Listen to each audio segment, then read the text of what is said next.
ele traz as suas culturas, traz os seus costumes, e certamente os hebreus tinham um costume de adorar a Deus, tinham um costume diferente dos egípcios. Os egípcios tinham os seus deuses, tinham a sua cultura, o seu sistema de adoração, a sua forma de viver. O seu modo vivente era diferente. Por mais que eles estivessem dentro do Egito, eles não se conformavam com a forma de viver do Egito. Criaram o seu território dentro do território de onde foram recebidos como estrangeiros. E nessa sequência, o faraó se sente ameaçado e ele cria medidas preventivas. E uma delas era eliminar todos os homens, meninos, que cresciam no Egito, dentro do Egito, que eram hebreus. Porque a força masculina tem o poder de criar exército depois e lutar contra a força, o exército que não sei se foi uma ideia de se desfazer do bebê sem que ele sentisse a dor da morte de um filho, porque já estava grande, já se acostumaram com ele. Então eles decidem abandonar o bebê num riacho, e o bebê vai com as águas, e a irmã Miriam acompanha o processo do cesto no bebê, e de repente vai calhar exatamente com a filha de Faraó, e ela recebe o bebê, gosta do bebê e cria exatamente dentro do Egito. Aleluia! E cria exatamente dentro do Egito. O bebê cresce no Egito, e dentro do Egito, e é incrível, meus irmãos, como Deus é estratégico no processo de cumprir os propósitos dele. Aleluia! E eles estão a ser perseguidos pelos egípcios, e Deus vai esconder exatamente o libertador no próprio Egito. É incrível, meus irmãos, confundindo o próprio inimigo que está a tentar parar com aquilo que ele sabe que é uma promessa. Deus confunde o inimigo, trazendo a ele mesmo a oportunidade de esconder. Então, muitas das vezes, meus irmãos, eu tenho usado esse slogan nas minhas campanhas evangelísticas em lugares estratégicos, como a última que fizemos aí no Siga La Luna. Esse Satanás me junta, nós vamos lá colher as almas em nome de Jesus. Aleluia! Aonde Satanás me juntar, nós vamos colher. Não precisamos estar a criticar o que estão a fazer. Não precisamos nos levantar nos Facebook e falar isso é do diabo. Nós precisamos ir lá e montar também a nossa estratégia para alcançar as almas lá. Aleluia! Essa é a estratégia de Deus. Até o próprio Satanás, muitas das vezes, ele trabalha para fazer com que a obra de Deus avance sem ele mesmo perceber. Aleluia! Eu me lembro de uma história de uma senhora. Disseram para a senhora, ela estava orando na casa dela, jejum e oração. A casa dela não tinha comida, a casa dela não tinha água, e ela estava em oração diante de Deus. Senhor, você provê. Senhor, você é Deus das provisões. Você é Deus que traz o impossível. Nossa casa não tem leite, não tem arroz, não tem água, estamos em crise, mas nós confiamos em Ti. Um grupo de satanistas estava a passar pela rua e de repente ouviu a oração da irmã e saiu da sua casa e disse: olha, vamos comprar 2 sacos de arroz, vamos comprar 2 latas de leite, vamos comprar 2 caixas de frango, vamos levar lá. Quando ela perguntar quem mandou trazer isso, vamos dizer: é Satanás. Nós somos servos de Satanás e viemos trazer isso aqui. Assim que eles chegaram com as coisas, bateram a porta da irmã, a irmã viu as coisas e recebeu as coisas agradecida, levou para dentro de casa. E o satanista ousado perguntou: você não vai perguntar quem mandou trazer isso aqui? Ela disse: não, porque quando o meu Deus trabalha, até Satanás obedece. Aleluia! Glórias a Deus, aleluia! Então, meus irmãos, essa é a estratégia que o diabo usou para tentar parar o povo. Mas Deus pega no bebê, esconde exatamente no Egito. E parece que a estratégia nunca muda, porque quando Jesus também estava a ser perseguido pelos egípcios para serem matados, ele não mudou a estratégia. Se a ideia dele era continuar a perseguir os bebês, Deus também não mudou a estratégia. Pegou Jesus e lhe escondeu de novo no Egito. Porque quando Satanás não muda as estratégias de ataque, Deus também não muda as estratégias de defesa. Aleluia! Louvado seja o Senhor. Então foram esconder Moisés. Moisés cresceu como um rapaz obediente, criado na cultura do Egito. E ele cresceu. E chegou a uma certa idade, ele decide dar uma volta. Eu não sei se os pais lhe contaram que ele era hebreu, porque a mãe dele, biológica, e quem lhe amamentava, eu não sei se contaram para ele que ele era hebreu. Eu não sei se de alguma forma ele ficou a se aperceber, ou se era mesmo só o chamado de Deus que lhe impulsionava para aquilo. Moisés vai até ao Egito E vai até as catatumbas do Egito, ali nas pirâmides, onde os hebreus trabalhavam como escravos, debaixo de açoite e sofrimento. E ele decide olhar o que eles estavam a fazer. Mas está a dizer a Bíblia que de repente chegou e viu um hebreu, ou seja, um egípcio, maltratando um hebreu. O coração dele se incomodou, ele se sentiu incomodado por aquilo, e de repente ele chega lá na tentativa de defender. Eu não sei se é na tentativa, se é com a raiva que ele tinha, ele pega no egípcio e mata o egípcio. Aleluia. Matou o egípcio. E com aquele medo ele pega no Egito e enterrou. Eu desconfio, a Bíblia não diz, mas provavelmente o hebreu foi espalhar a notícia lá no arraial deles. Epa, Moisés hoje matou alguém por minha causa. Nós estávamos a lutar e de repente ele matou alguém. E sai dali o Moisés preocupado com essa situação. Acho que ele estava até com medo. Ele sai dali, de repente vai até a casa. Depois de alguns dias ele volta para passear e ver o que estava acontecendo no Egito.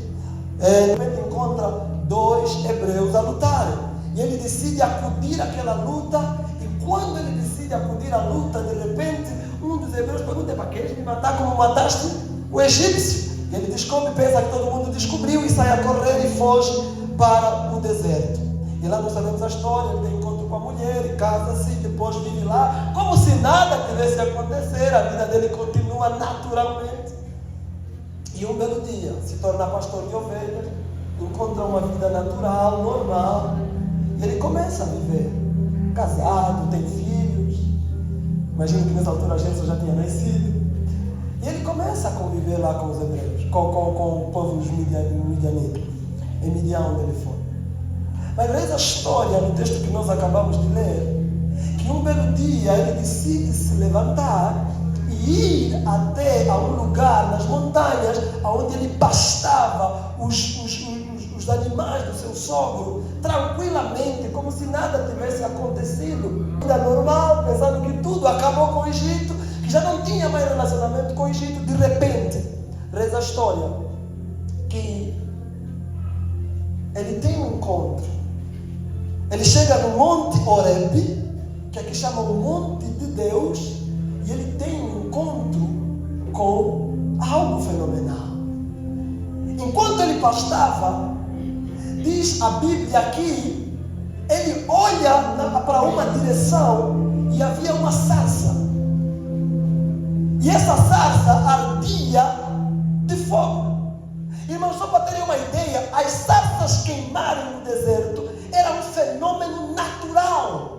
Era natural olhar para uma sarça e ela de repente pegar fogo por causa da temperatura, do calor e do ambiente. Era normal as sarsas pegarem fogo e se consumirem, e depois de um tempo apagarem. E eu imagino ele pastava num lugar e olhava uma sarça, pegou fogo, queimou e acabou o fogo. Que olhava para outra, queimou, acabou o fogo, e ele continuava nesse processo. Era a rotina dele normal, passar por aquele lugar e ver esse fenômeno acontecer.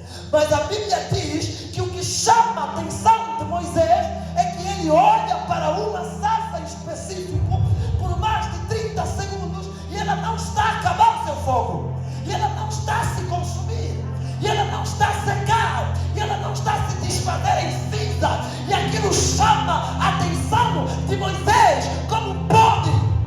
E ele de repente decide: me virarei para ver o que está a acontecer.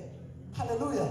Me virarei para ver o que está a acontecer. E Moisés vira e continua a contemplar. E ele vê: ei, já passam 5 minutos e essa sarça não se consome. Já passam 10 minutos e essa sarça não se consome. Já passam 30 minutos e essa sarça não se consome. E ele decide começar a se aproximar para ver de perto o que estava a acontecer.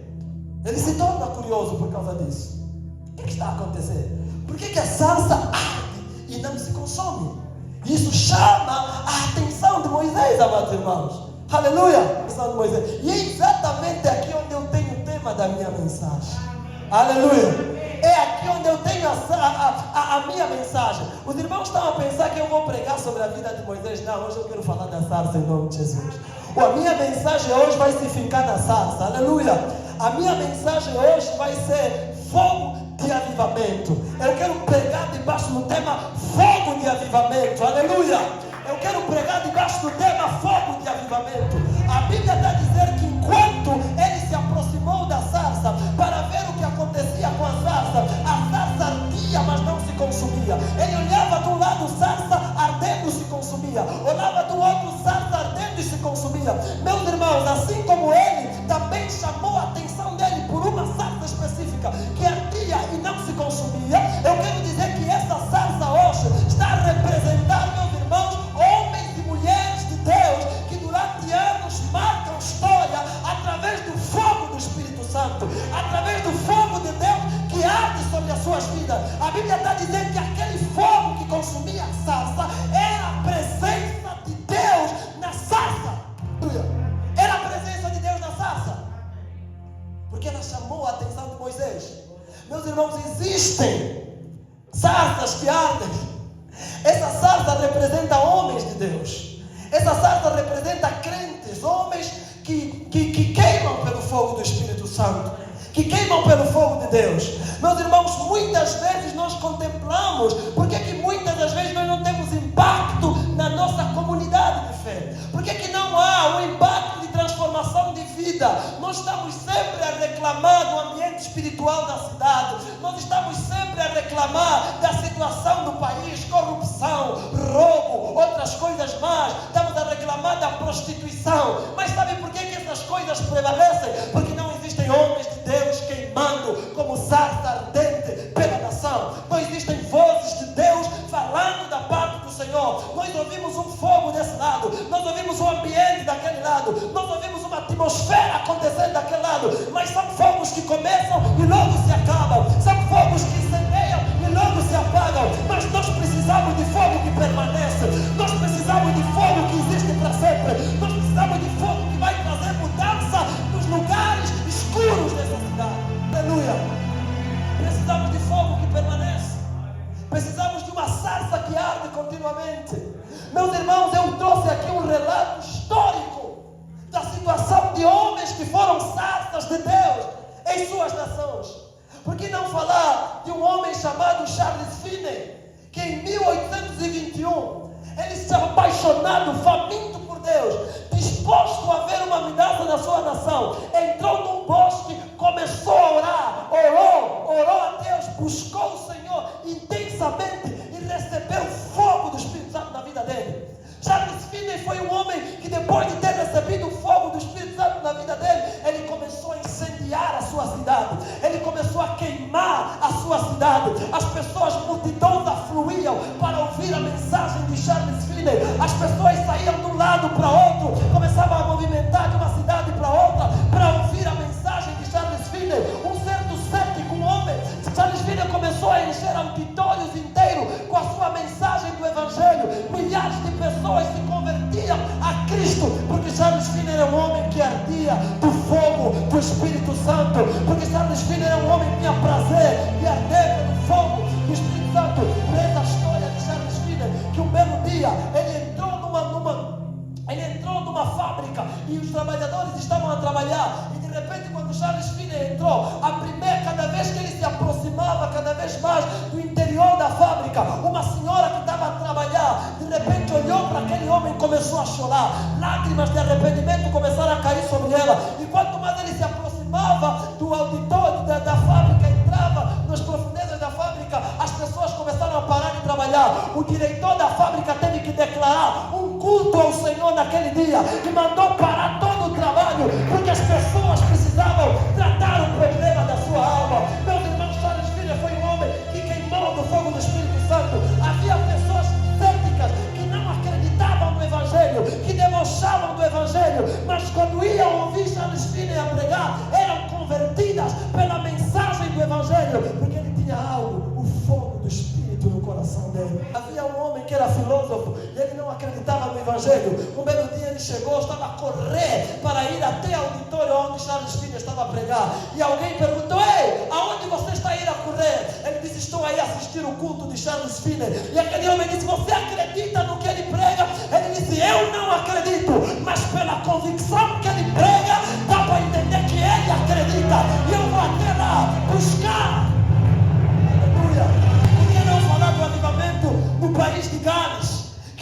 chamado Evan Robert, em 1904, se dedicou em oração e jejum, buscando ao Senhor, decidido a queimar do fogo de Deus na sua alma. Ele decidiu buscar ao Senhor, buscar a Deus. A cidade estava mergulhada em idolatria, a cidade estava mergulhada em religiosidade, a cidade estava mergulhada em apostasia. Os bares enchiam de jovens a beberem, a se prostituírem. Não havia interesse pelos cultos. Aquele homem orou diante de Deus: Senhor, visita a nossa nação, Senhor, visita essa nação. E de repente, meus irmãos, rompeu uma onda de avivamento no país de Gales, que perdura até os dias de hoje. Um avivamento que transformou a cidade inteira. Os bares começaram a fechar, porque as pessoas queriam ir ao culto. Os boates começaram a fechar, porque as pessoas queriam Deus. Meus irmãos, nós necessitamos de um avivamento. Homens que queimaram pelo Senhor, sarça ardente que não se consumiram. Aleluia! Por que não dizer de John Wesley, em 1703 a 1791? John Wesley é um homem que revolucionou o sistema de igreja na nação. Ele foi um homem que cresceu na religião, cresceu num cristianismo barato, vazio, naquele tempo lá na Inglaterra. E diz a história que de repente ele começou a sentir uma certa convicção. Ele estudou teologia, era teólogo, ele se formou numa melhor escola, mas ele sentia a necessidade de alguma coisa a mais. E a Bíblia diz a história que ele começou a buscar a Deus, que ele começou a buscar a Deus junto com o seu irmão Carlos Finney. Eles começaram a buscar a Deus, se entregaram às missões e começaram a buscar a Deus. A história reza que um belo dia o Espírito tomou aquele homem da convicção dos seus próprios pecados. Ele começou a reconhecer a podridão da sua alma, clamou. Ele sabia que os meus estudos não são suficientes, a minha ciência não é suficiente, a minha intelectualidade não é suficiente. Eu conheço as formas de pregar, eu conheço as formas de fazer apelo, eu conheço as formas de fazer ensinamento, mas falta alguma coisa na minha vida. Ele se colocou no fogo e começou a buscar ao Senhor, até que o Espírito de Deus veio e lhe apregaram o tição tirado do fogo. Ele era um homem radical pelo Senhor, mas de uma forma extraordinária. Aleluia! Moveu extraordinariamente a sua nação, porque era um homem de fogo, uma sarça ardente. Aleluia!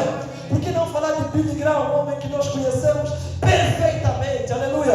Reza a história que em 1940, quando ele foi visitar a casa aonde John Wesley vivia, junto com seu professor, ele ainda era um adolescente, e reza a história que ele foi levado até lá para ver onde John Wesley ficava. E de repente toda a classe visitaram o quarto, apresentaram o local, toda a classe saiu de lá e foi embora. Mas o professor, quando foi contar às crianças, sentiu falta de um pequeno menino e foi à procura. Onde é que está o Billy? Onde é que está o Billy? Quando chegou lá, encontrou Billy Graham de joelho, aonde estavam as pisadas de John Wesley, dizendo: Deus, faça de novo, Senhor, aquilo que aconteceu aqui, faça de novo, traga de novo. Foi a história de Billy Graham, e Deus derramou sobre ele o Espírito Santo. Aleluia! Deus derramou sobre ele o Espírito Santo, uma sarça ardendo que não se consumia. Aleluia! Queridos irmãos, nós precisamos desse fogo. Nós precisamos desse fogo. Precisamos parar de murmurar. Precisamos parar de nos queixar. Precisamos entrar no quarto e começar a buscar esse fogo. Por que não falar de 2009 aqui na nossa própria cidade? Aleluia! 2009, uma geração de jovens se dispôs a buscar ao Senhor terrivelmente nessa cidade. Não sabemos ao certo quem foi o anfitrião do avivamento que aconteceu no Lubango em 2009, mas houve algo tremendo acontecendo. O Evangelho começou a entrar nas escolas, o Evangelho começou a entrar nos bairros, o Evangelho começou a entrar na cidade. Havia conversão de massa, atividades eram realizadas nessa cidade, milhares de jovens vinham ao Senhor Jesus. Havia uma transformação tremenda, santidade, temor do Senhor. As pessoas abandonavam o pecado, havia temor, havia busca constante. Os montes enchiam de homens e mulheres, sábados e domingos, madrugadas inteiras em vigília nas montanhas do Lubango,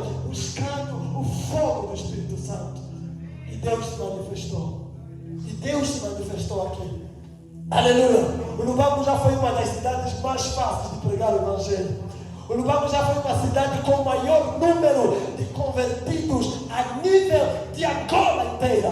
O Lubamo já foi chamado a capital do avivamento, porque aqui havia fome de Deus. Muitos nós fomos fruto desse avivamento. Me lembro das conferências que aconteciam aqui no pavilhão do Benfica, da Igreja Batista. Qual era o nome, pastor Mata?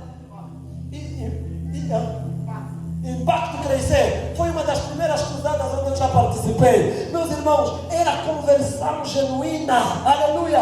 Você não precisava, quando alguém ia para frente, entregava a vida para Cristo, era uma renúncia completa. A vida velha ficava para trás e rendia-se completamente a Cristo, com uma vida completamente nova. As pessoas tinham prazer de renunciar ao pecado. As pessoas tinham prazer de abandonar. Eu me lembro que muitas das pessoas que se convertiam naquela época, quando chegavam em casa, pegavam os discos mundanos e partiam, pegavam nas roupinhas curtas e queimavam, pegavam nas bebidas, jogavam fora. Eu entreguei minha vida para Cristo. Não precisava ninguém me persuadir. Irmão, você precisa deixar isso. Você precisa deixar isso. Mas o próprio fogo do Espírito Santo fazia o seu próprio trabalho. O próprio fogo fazia o trabalho. Irmãos, nós precisamos de um avivamento. Nós precisamos voltar a queimar. Nós precisamos voltar a ter. Há necessidade de um fogo. Ministros de Deus, voltemos a queimar. Voltemos ao quarto de oração, a buscar a Deus. Não pelas nossas próprias vidas, não apenas por nós mesmos, mas porque nós queremos ver alguma coisa acontecer na nossa cidade. Porque nós queremos ver alguma coisa acontecer na nossa nação. Aleluia! Há necessidade. O fogo precisa voltar a acender. Precisamos voltar a queimar. Precisamos voltar a incendiar. Colocou um peso ultimamente no meu coração, desde que o ano começou. O peso que tem ardido no meu coração. Todas as madrugadas eu fiz um voto junto com o meu pessoal. Todas as madrugadas nós nos levantamos para orar. E o nosso assunto de oração é: Deus volte a nos dar avivamento. Deus não está à procura de 100. Deus não está à procura de 10. Deus não está à procura de 500. Deus está à procura de apenas um que decide dobrar o seu joelho e dizer como Billy Graham: Deus, faça de novo. Deus está à procura disso. Deus está à procura de homens sérios. Deus está à procura de mulheres sérias que estão dispostos a queimar. Não importa o preço, não importa o custo, não importa quantos anos vai durar, se vamos perder a nossa vida, se vamos morrer, se vamos ser perseguidos, mas importa-nos é voltar a ter o fogo ardendo no nosso altar. É voltar a ter o fogo. Essa igreja nasceu do fogo daquele tempo. Aleluia! Todos esses homens de Deus que passaram aqui foram fruto do fogo daquela época. Aleluia! Foram fruto daquela época, porque o fogo estava aqui. Meus irmãos, quando o fogo de Deus desce em algum lugar, a atmosfera da cidade se torna leve para o evangelismo. Quando o fogo desce em algum lugar, a atmosfera de adoração se torna leve naquele lugar. Quando o fogo desce naquele lugar, a santidade se torna algo natural. Quando o fogo desce em algum lugar, o amor ao próximo se torna algo natural. Quando o fogo desce em algum lugar, a contribuição na obra de Deus se torna algo natural. Há necessidade do fogo. Aleluia. Eu nunca vi um tempo mais difícil do que esse. Nós precisamos sarças ardendo que não se consomem. É verdade. Aleluia. Nós precisamos voltar ao fogo. Nós precisamos lembrar aonde nós perdemos a essência. Nós precisamos voltar aonde nós mudamos a direção de Deus para nós mesmos, para as nossas coisas, para nós. Nós precisamos voltar a fazer alguma coisa para o reino de Deus. Aleluia. Levítico capítulo 6, versículo 12. A recomendação de Deus é para o sacerdote: o fogo arderá continuamente no altar e não se apagará. É responsabilidade do sacerdote colocar lenha na fogueira. Aleluia. É responsabilidade do sacerdote colocar lenha na fogueira. O que é que nós temos hoje, meus irmãos? O que é que nós vemos hoje? Uma fome por Deus, que não tem apetite pela pessoa de Jesus. Aleluia. Por isso temos que estar a lutar com os irmãos. Temos que estar a persuadir os irmãos, porque não há fogo. Aleluia. Aonde não há fogo, há luta, há insistência. Mas se o fogo vir, você não vai precisar pedir a irmã: hoje vestiste mal, veste-se bem. Ela mesmo, pela convicção do fogo, vai decidir: essa roupa não é boa, eu preciso andar em santidade ao Senhor. Nós não vamos precisar persuadir o irmão que vem na igreja ainda consome bebidas alcoólicas. Se falta temor do Senhor, se falta zelo pela santidade de Deus, é porque nos falta o fogo. A Bíblia está a dizer, quando se aproximou de Deus Moisés na sarça, Deus lhe disse: ei, para aí, o lugar que você está é santo, tira a sandália. É impossível nós estarmos diante do fogo e permanecer com os nossos pecados. É impossível nós estarmos diante do fogo e permanecermos da mesma maneira. Se ainda continuarmos com os mesmos pecados, fazendo as mesmas coisas, cometendo barbaridade, é porque estamos longe do fogo. Falta fogo. A falta de temor do Senhor é falta de fogo. A Bíblia diz que Moisés disse: eu tremi quando o Senhor me chamou. Quando Deus disse: Moisés, tira as sandálias, e ouvi a voz do Senhor que bradava a partir da sarça. Homens que queimam são verdadeiras bocas de Deus. Homens que queimam são verdadeira boca de Deus. Se você estiver a queimar pelo fogo de Jesus, as pessoas da tua família vão ter temor. Não vão falar qualquer coisa quando você está presente. Vão dizer: o pastor chegou, aqui não se fala qualquer coisa. Quando as pessoas estão queimando o fogo de Deus, você está passando de quem? Vamos ter que mudar de roupa porque o pastor está aí. Ninguém vai comprar cerveja à tua frente, porque vai saber: ei, o fogo de Deus, o homem de Deus está aqui. Ninguém vai continuar a beber. Você está evangelizando alguém? Está a beber a cerveja dele? Não. Quando você chegar, ele vai jogar fora a cerveja, porque o homem de Deus está aí, porque está a queimar pelo fogo. Tira as sandálias, porque o lugar onde estás é um lugar santo. Homens que carregam são sarças ardentes. Pessoas que estão dispostas a ser sarças ardentes vão ser influência na sua família. Aleluia. Vão ser influência no seu bairro. A minha pergunta, meu irmão, é: o que as pessoas que te conhecem estão a falar sobre você? Aleluia. Qual é o impacto que a tua vida está a ter diante da sociedade? Que tipo de cristão tem sido você, temos sido no nosso dia a dia? Aleluia. Muitos de nós, os nossos domingos não são iguais às nossas segundas-feiras. Muitos de nós, a nossa vida social é diferente da nossa vida espiritual. Temos dois mundos. Temos um mundo espiritual, que quando estamos na igreja, e temos um mundo secular, que quando estamos em casa. Aleluia. O dia todo assistir zap novela, não tem tempo para orar, não tem tempo para ler a Bíblia, não tem prazer no Senhor. Aleluia.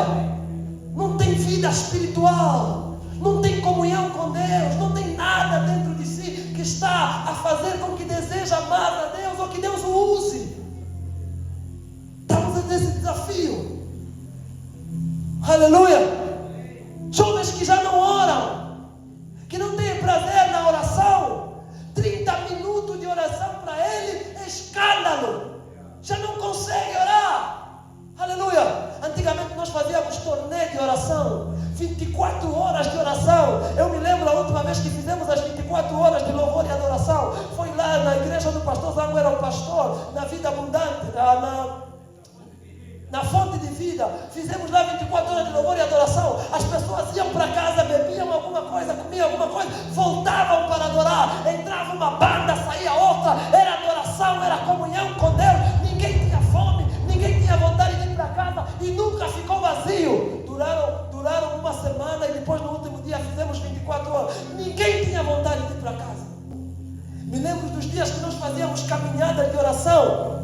Eram 7 horas de oração ininterruptas, nos pontos chaves da cidade, orando pela cidade.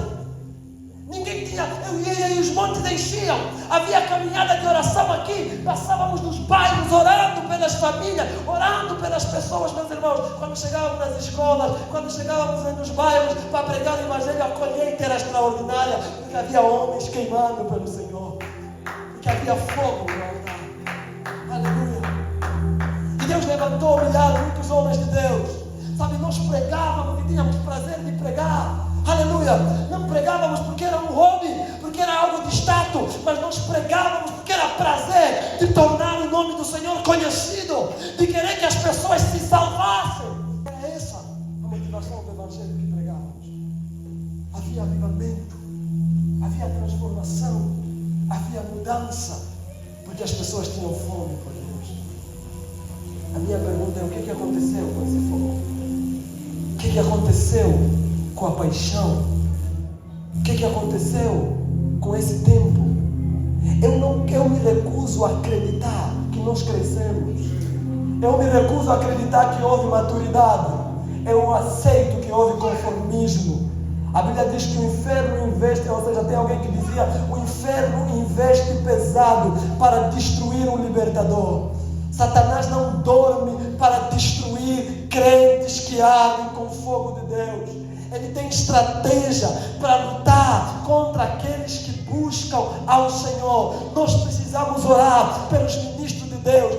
Eu tenho tempos na minha vida, que eu pego a lista de todos os pastores da cidade do Lubango, cristãos, homens de Deus. Eu pego a lista e vou orando pela vida deles, porque eu sei, meu irmão, que a batalha não é contra o meu irmão, a batalha não é contra aquele irmão, a batalha é contra Satanás, porque ele tem prazer de ver escândalo de homem de Deus, ele tem prazer de ver um homem de Deus caído, porque isso é uma desvantagem para a igreja de Cristo. Eu fico triste com crentes que, quando ouvem uma bandeira de um cristão, do irmão, publicam, partilham, aleluia, sem saber que é um ataque direito à igreja. Eu gosto muito de algo que Mardoqueu falou para sua sobrinha Ruth, quando ela estava no palácio. Saiu aquela notícia que deviam matar todos os judeus por inveja, e Mardoqueu apelou a Ruth: Ruth, tem um recado para você. Há um decreto que saiu e tem planos de matar todos os judeus. E Ruth, não adianta você se esconder no palácio e pensar que, se o decreto sair, você não vai ser morta. Aleluia. Não pensa que o fato de você estar no palácio, você está protegida. Porque não aconteceu comigo, então posso espalhar. É mentira. Quando a igreja for perseguida, quando a ficha cair para a igreja, todos nós vamos ser afetados. O da igreja que está em jogo é o testemunho da obra de Deus que está em jogo, é o impacto do evangelho que está em jogo, meu irmão.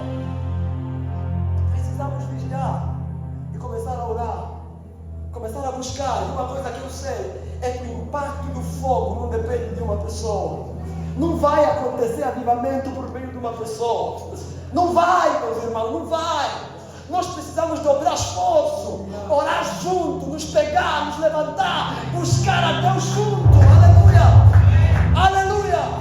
Se o pastor Mata está passando uma batalha, eu lhe cubro na esquerda, o pastor Yuri Monteiro lhe cobre na direita, ou a igreja que ora pela vida dele, até que todos os demônios que se levantaram contra ele caiam. A vitória é do povo de Deus. Aleluia! Se Deus está usando a igreja, receba. Vamos orar pela igreja, receba. Vamos orar pelo líder da igreja.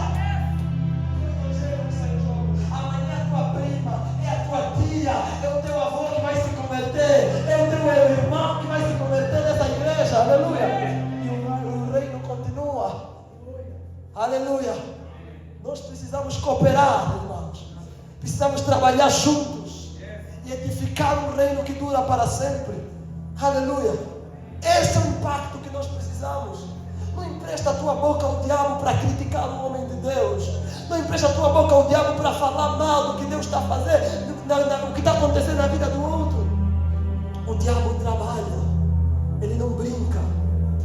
Nós temos nos tornado uma igreja frouxa. Quando estou a falar igreja, a igreja angolana tem se tornado frouxa. Estamos a brincar, estamos a negligenciar coisas importantes.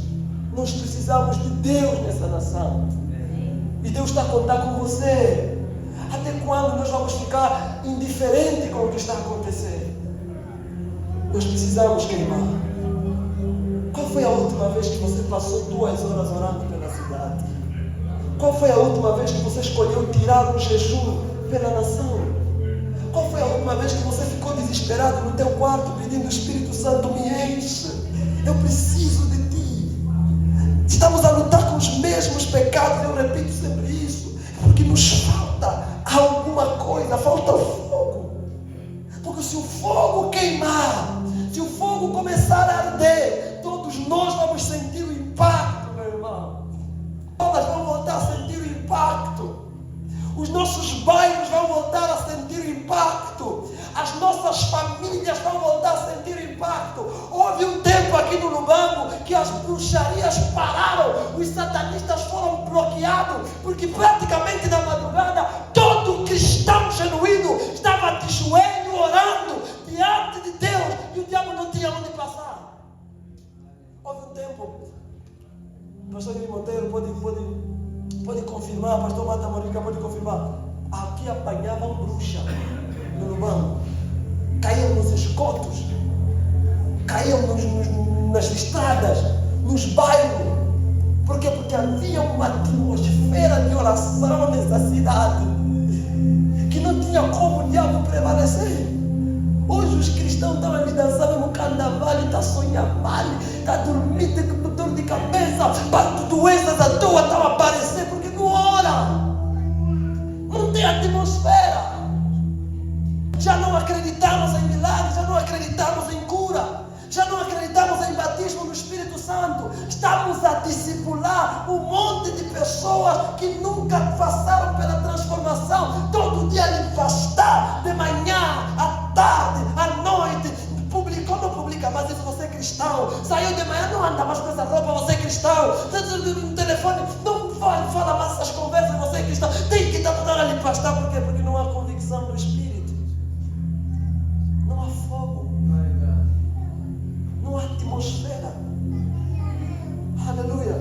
Nós precisamos voltar ao fogo. A minha pergunta é: você quer continuar a ser um crente passivo? Ou você quer queimar? Aleluia, se levante. Olhe para você mesmo. Deus disse a Moisés: o lugar que você está é santo. Tira as sandálias. Aquelas sandálias podiam representar o pecado na vida dele. Podiam representar alguma coisa que estava a impedir a ele de atender o chamado de Deus, de ser resposta para a nação que precisava. O que está a impedir a tua vida de ser resposta para o que nós precisamos? Aleluia.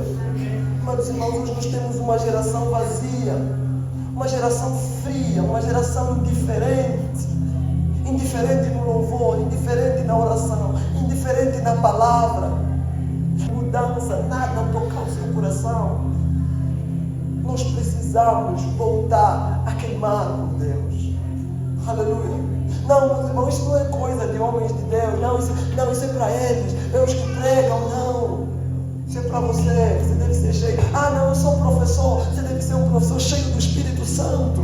Ah, eu sou enfermeiro. Você deve ser um enfermeiro cheio do Espírito Santo. Ah, eu sou médico. Por que nós pensamos que quem precisa de santificação, unção, poder, é só os que estão aqui no púlpito para pregar? A unção não é para estar no púlpito, a unção é para manifestar o reino de Deus lá fora. A unção é para você também. Você também tem que ser cheio do Espírito Santo. É estudante, tem que ser um estudante cheio do Espírito Santo. Sou professor, seja um professor cheio do Espírito Santo. Sou médico, seja um médico cheio do Espírito Santo. Eu tenho um amigo brasileiro, ele trabalhou aqui no CMU, agora está lá no mato fazendo missões. Uma vez apareceu um senhor no consultório dele. Manda fazer esse exame, não atua. Manda fazer aquele exame, não sai nada. Manda fazer aquele exame, não sai nada. Ele falou: vem aqui, meteu a mão, demônio, no chão, me libertou. Disse: teu problema era espiritual, vai embora. Aleluia.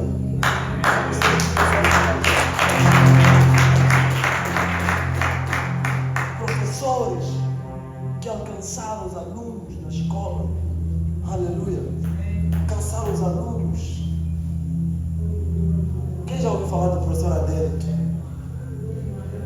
Um homem que ganhou muitas almas nessa cidade como professor. Quem já ouviu falar do professor Roque? Ganhou muitas almas no IMEL como professor. O teu papel na tua área de serviço. Qual é o teu papel? O que você está a fazer? Achas que Deus te chamou para estar lá só a corrigir prova? Aplicar prova difícil? Não. Acha que Deus te chamou mesmo só para fazer gotas espécie? Não. Achas que Deus te chamou mesmo só para estar a limpar lá fezes dos doentes. Não. Deus te chamou para impactar naquele lugar onde você está, a ser uma tocha viva de Deus. Aleluia. Aleluia, igreja. Amém. Vamos queimar. Amém. Fecha a tua cabeça, fecha os teus olhos. O que aconteceu com o fogo? O que aconteceu com a paixão? Eu preciso saber. Eu preciso saber. Eu quero descobrir. Eu quero descobrir. Preciso voltar.